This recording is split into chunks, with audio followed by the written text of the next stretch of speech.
Kahit dito lang sa We Life. Diba? Okay.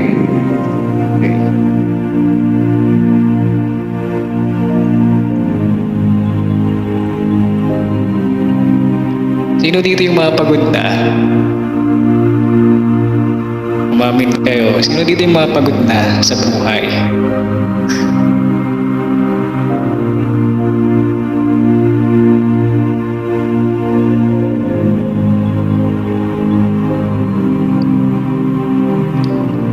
Pagod sa work. So lahat po tayo napapagod to kasi tao tayo. So hindi tayo. Pati nga yung robot, no, pag nalubad, wala, pagod din. So na, topic natin.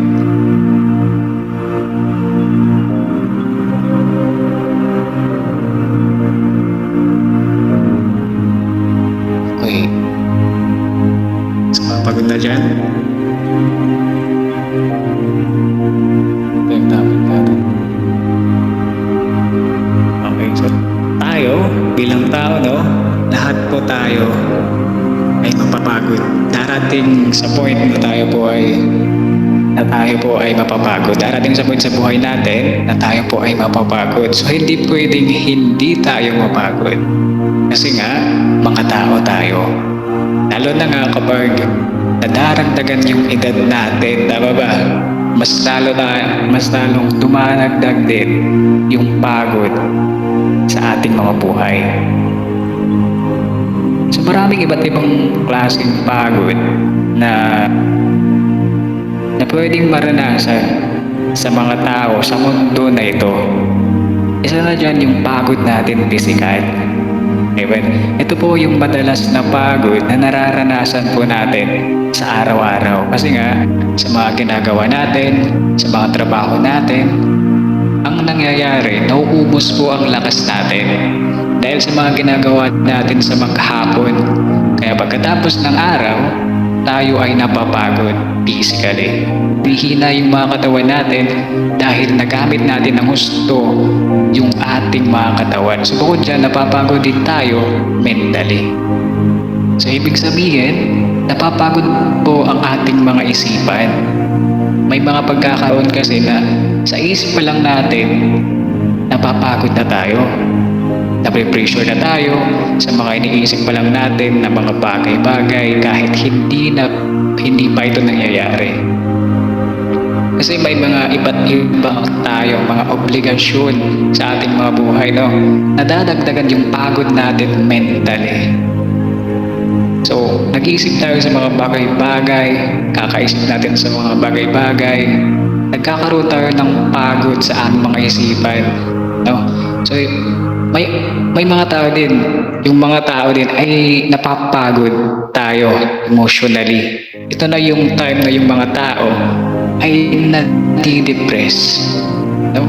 So nagkakaroon sila ng anxiety o kaya naman na nagkakaroon na sila ng mga takot or pangamba sa kanilang buhay, no? So yung iba kaya sila napapagod emotionally, kakaisip nila sa nakaraan. O kaya nga yung iba sa mga future na nangyayari, kaya sila ay nag-overthink. Maraming mga iba't ibang klaseng pagod na pwede nating maranasan sa mundo na ito. Kasi nga, tao tayo. Normal lamang na maranasan natin na mapagod. Pero mga kapatid, ano-ano nga ba ang mga dapat nating gawin kung sakaling tayo ay dumating sa point na tayo ay napapagod na sa ating mga buhay? So una, kapag pagod ka na, napapagod na tayo, magpahinga tayo. Diba? So walang masamang magpahinga kung ikaw ay napapagod na, kung ikaw ay pagod na. Sa totoo lang mga kapatid, kung ikaw ay pagod na, kailangan mong magpahinga. Kung ikaw ay pagod na, kahit anong klaseng pagod man yan na meron ka. Kasi mga kapatid, sabi ko nga, tao tayo. Normal lamang na mapagod. Ngayon mga kapatid, hindi normal na palaging pagod tayo. So dapat nagpapahinga din tayo. Pinapahinga rin natin ang ating katawan, yung mga isipan natin, at mga puso natin. Kasi mga kapatid, kung yung mga robot, di ba, o kaya nga yung mga machine na ginagamit natin, sila ay bumibigay kapag palaging ginagamit at di pinagpapahinga. Paano pa kaya na tayong mga tao? So limitado po yung ating lakas. So kapag tayo ay nanghina na, tayo ay napagod na, dapat magpahinga po tayo. Deserve mong magpahinga kung ikaw ay pagod na. Kasi kung sasagarin mo yung sarili mo at hindi ka magpapahinga, baka pagdating ng panahon ay bumigay ka na. Kahit ano pang spag mo, kahit ano pang galing natin, pero kung bibigay din naman yung katawan natin, wala na tayong magagawa. So dapat mga kapatid, bigyan mo ng time yung sarili natin, yung sarili mo, para magpahinga kung napapagod ka na. So kung pagod ka, tapos nagpahinga ka na, pag okay ka na ulit, dun ka na ulit lumaban. Dun ka na ulit kumilos. Pero kaya dapat mga kapatid, sa buhay natin, nagpapahinga tayo. Kasi yung ating Panginoong mismo, pinakita niya sa una pa lang, sa creation pa lang, na dapat magpahinga yung mga tao. Bagamat hindi napapagod ang ating Diyos, pinakita niya na pagkatapos ng likhain yung lahat, sa pang-7 araw siya ay nagpahinga. Amen. So ang gusto lang ipakita ng Diyos sa atin, kung ating Diyos hindi naman siya napapagod, pero nagpapahinga siya. Paano pa kaya tayo ng mga tao na limitado lang? So dapat mga kapatid, kung tayo ay nagtatrabaho, kung tayo ay may iniisip, dapat pinapahinga po natin ang ating mga puso at isipan at yung ating mga katawan. Hindi po natin sabihin na wala tayong time para magpahinga. Binibigyan po tayo ng Diyos ng time para magpahinga at gamitin po natin yung time na yon para tayo po ay magpahinga kung tayo po ay pagod na. Right? So basahin po natin dito sa Genesis chapter 2 verse 1 to 3. Nilikha nga ng Diyos ang langit at ng lupa at ang lahat ng bagay na naroroon. Tinapos niyang likhain ang lahat ng ito sa loob ng 6 na araw at siya'y nagpahinga sa ika-7 araw. Pinagpala niya ang ika-7 araw at itinuturing itong banal, sapagkat sa araw na ito siya ay nagpahinga matapos likhain ang lahat. Amen, diba? At ang ating Diyos, nagpahinga siya. Kahit hindi siya napapagod, nagpahinga. Ipinakita niya na dapat tayong magpahinga. Amen. So pangalawa po mga kapatid, kapag pagod na tayo, pagpagod ka na, magpatulong ka na sa tao or humingi ka ng tulong mga tao. Huwag mong buhatin lahat ng bigat. Huwag mong pasahin lahat. Pagpasahin mo lahat yan, talagang mapapagod ka talaga. Kaya may mga taong na nasa paligid natin, nasa paligid mo, para sila po ay tumulong sa iyo kung ikaw ay napapagod o nabibigatan. Yun nga ang isang dahilan kung bakit nilikha ng Diyos si Eva. Diba? Para may katulong or katuwang itong si Adan sa kanyang ginagawa. Amen. Kaya ngayon mga kapatid, kaya binigay ng Diyos sa may mga asawa na dito, no? Ibinigay ng Diyos sa may mga asawa, hindi lang para maging asawa nyo lang siya, kundi tulungan kayo sa lahat ng mga pwedeng itulong niya sa inyo. Kasi yun na naman talaga yung purpose ng pag-aasawa, para magtulungan kayo. At syempre kapag may mga anak kayo, pwede rin sila yung tumulong ninyo, yung mga kaibigan nyo, yung nasa paligid nyo, mga ka-churchmate nyo, mga ka-wheellife player natin, no? Mga naglalaro ng wheellife. At kung ano pong mga pwedeng itulong sa inyo, kaya nila, yan yung makatulong sa inyo para bawasan ang bigat na dala-dala nyo.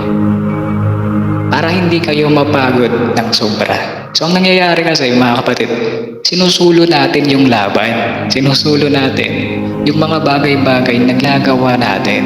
Hindi natin alam na pwede naman makatulong yung mga tao na nasa paligid natin. So hindi po masama na humingi ng tulong. Hindi po yan nagpapakita ng kahinaan ng tao. Actually, kapag tayo po ay humingi ng tulong, magpapakita pa yun na ikaw ay malakas na tao. Dahil hindi mo sinusulo ang problema o yung mga bigat na daladala mo. Huwag kang mahihiyang na humingi ng tulong sa iba. Kung ikaw ay napapagod, kung nag-o-offer sila ng tulong, hayaan mo sila. No? Kung ang ating Panginoong Jesucristo nga, di ba, nung buhat-buhat niya yung krus ng Kalbaryo, hindi niya to binuhat mag-isa. Actually, merong tumulong sa kanya para buhatin yung krus at hinayaan niya na merong tumulong sa kanya kahit na alam natin na malakas ang ating Panginoong Jesucristo. So mga kapatid, tandaan niyo po, sa buhay niyo, sa buhay natin, pwede tayong magpatulong. Pwede niyong i-delegate yung mga bagay-bagay na ginagawa niyo nung sa ganun, hindi kayo mapagod ng sobra. Marami pong pwedeng tumulong sa inyo ng mga tao. Sa tulang po, si Moses, dumating sa point na talagang nahirapan rin siya sa mga ginagawa niya. Pero mga kapatid, hindi na natili doon. Meron niya para hindi na siya mabigatan sa kanyang mga trabaho. At yun nga, para siya ay hindi na ganun mapagod. So basahin ko natin dito sa Exodus chapter 18, verses 17 to 23. Sinabi ni Jethro, hindi ganyan ang dapat mong gawin. Pinahirapan mo ang inyong sarili, pati ang mga tao. Napakalaking gawain yan para sa iyo at hindi mo yan kusang mag-isa. Hindi mo yan kayang mag-isa. Pakinggan mo itong ipapayo ko sa iyo at tutulungan ka ng Diyos. Ikaw ang lalapit sa Diyos para sa kanila magdadala sa Kanya ng kanilang pangusapin. Ikaw ang magtuturo sa kanila ng mga kautusan, mga tuntunin, at ikaw rin ang magpapaliwanag sa kanila kung ano ang dapat nilang gawin. Ngunit pinila sa mga taong may kakayanan, may takot sa Diyos, mapagkakatiwalaan at di masusuhulan. Gawin mo silang tagapangasigwa sa libu-libo, daan-daan, 50-50 at 10-10. Sila na ang bahalang umatol sa maliliit na usapin at ng mabibigat na kaso lamang ang ihaharap sa iyo. Sa gayon, hindi ka masyadong mahihirapan sapagkat matutulungan ka nila sa iyong gawa. Amen ba? Yung mga taong tumutulong sa atin, lalo na pag nagkakaisa tayo, doon gumagaan yung mga gawain natin. So huwag po tayong mahiya na humingi ng tulong sa mga taong nasa paligid natin. No? So dapat, yan po ang ating gawin. So pangatlo po, para at pagod na tayo, anong gagawin natin? Magpatulong. Pangatlo, magpatulong tayo sa Diyos. Kung nandyan yung mga tao para tulungan tayo, syempre, dahil nandyan din po ang ating Panginoon para tayo ay tulungan sa lahat ng ating pinagdadaanan. Tandaan niyo po, kahit anong problema natin, kayang-kayang harapin ng Diyos yan. Kayang-kaya ng Diyos na tulungan tayo kung anumang bigat na pinagdadaanan natin or laki ng mga problema natin. So kung nahihirapan kayo humingi sa mga tao, kung nahihirapan tayo na humingi ng tulong sa mga tao, nandyan po ang ating Panginoon. So available siya palagi para hingin natin siya ng tulong. So kung nahihirapan ka, i-risk ka ng Diyos. So magdulo ka sa Kanya. Nandyan po siya at handa niya po kayong tulungan. So kung napapagod ka na sa iyong buhay at bigat na bigat ka na sa pinagdadaanan mo, meron tayo Diyos na lalapitan. So kung ano man ang mga pinagdadaanan mo ngayon sa iyong buhay, alam na alam ng Diyos yan. At meron na siyang solusyon sa mga problema na meron ka ngayon. Kaya nga pa, lumapit tayo sa ating Diyos. Kung kaya tayong tulungan ng mga tao, mas kaya kang tulungan ng Diyos na may alam ng lahat, no? Na makapangyarihan sa lahat. Kung napapagod ka ngayon at nahihirapan ka ngayon, kung lalapit ka sa Diyos, pagagaanin niya yung kalooban mo. Tutulungan ka niya sa lahat ng mga problema na kinakaharap ngayon. So, basahin po natin dito sa Matthew chapter 11, verse 28. Lumapit kayo sa akin, kayong lahat na nahihirapan at lubhang nahibibigatan sa inyong pasanin, at kayo bibigyan ko ng kapahingahan. Amen. So malinaw po na kung tayo po ay napapagod, kung pagod na pagod ka na, lumapit tayo sa Panginoon at tayo'y bibigyan ng kapahingahan ng Diyos. No? So pangapat po mga kapatid, pangapat,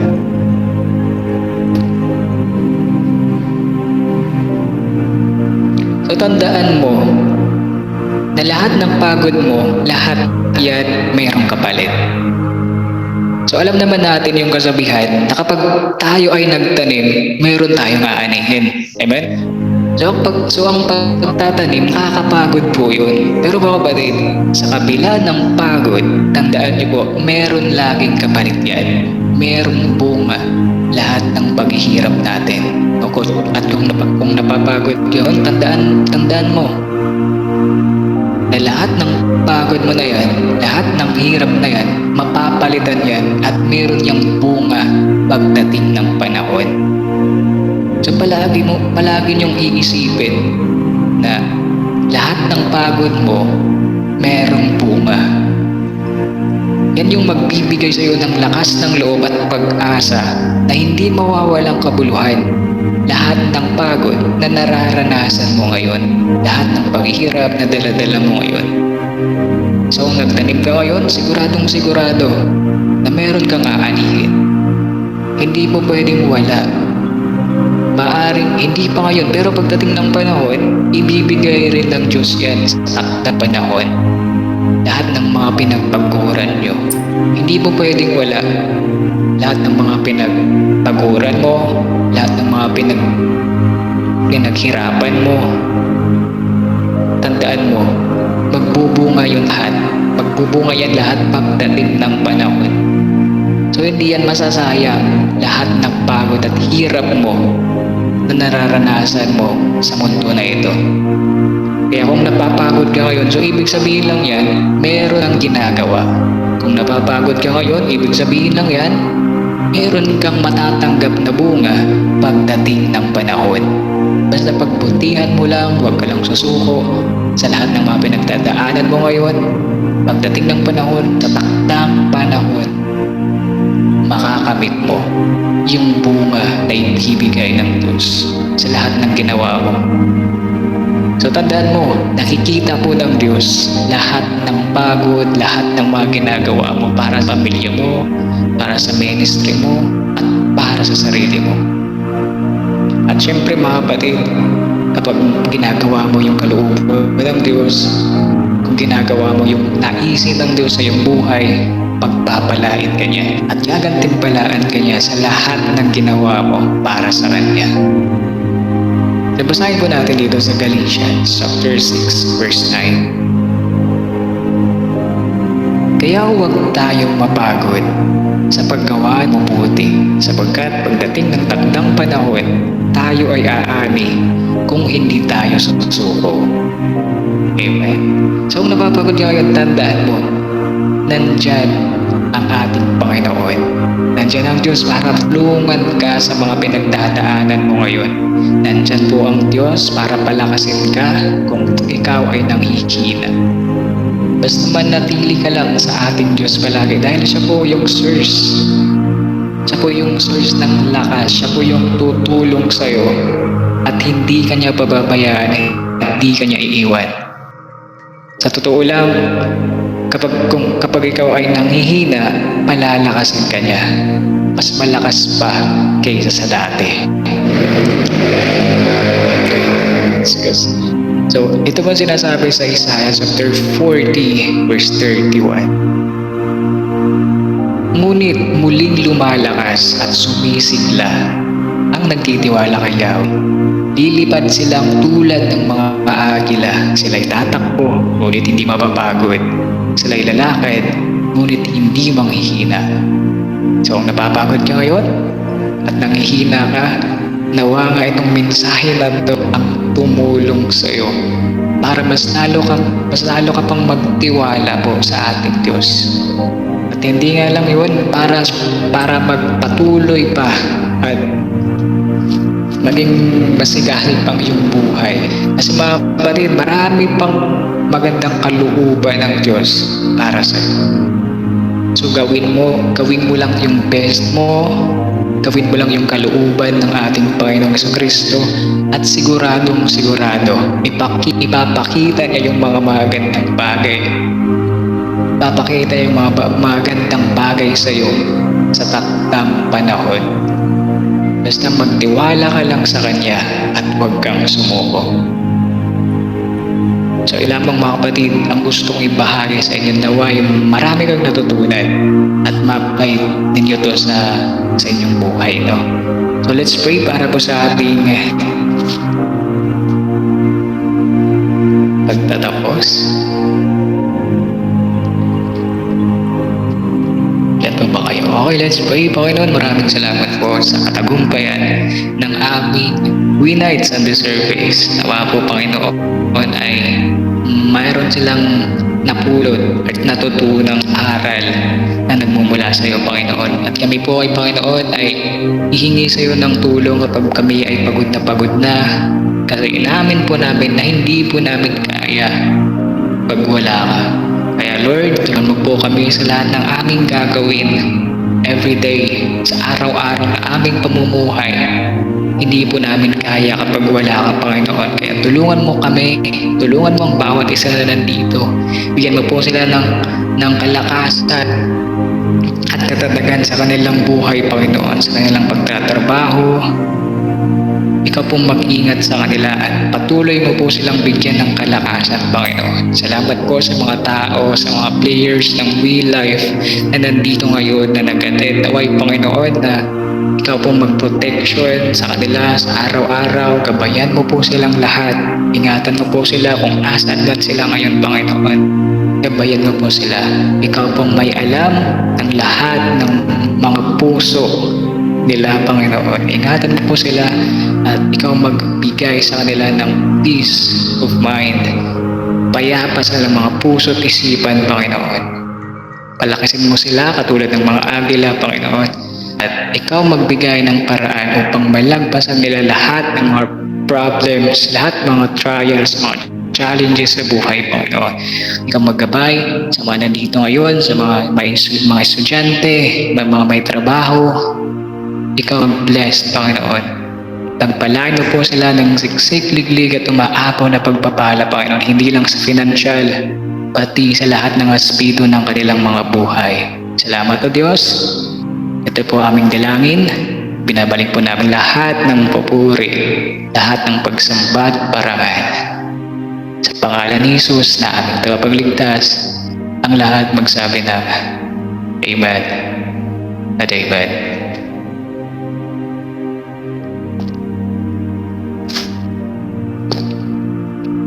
Live music. Oh, thank you guys. Nanda po ang ating We Nights on the Service. Thank you sa mga nag-attend at nawa ay meron kayong natutunan sa video ito. Oh, maraming salamat. God bless everyone. Ingat palagi ha. Kung pagod na kayo, magpahinga. Kailangan nyo na pahinga. Amen? Okay, thank you. Sana wala tayong music.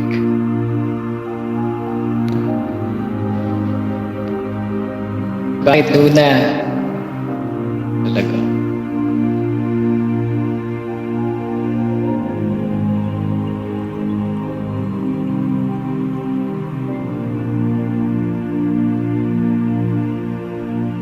God bless. Thank you guys. Okay lang kayo dyan? Makatulog na ba?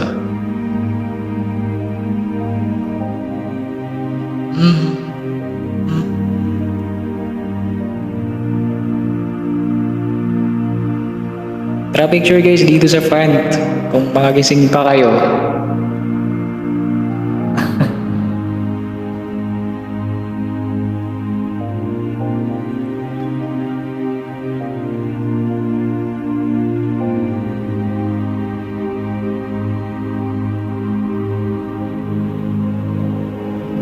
Pero dito picture, saan tayo picture ba?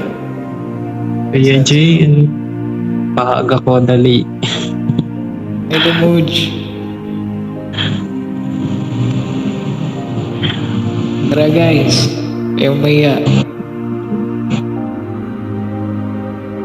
Tulog na ba sila Kuya Pete? Kuya Pits, gising na Kuya Pits.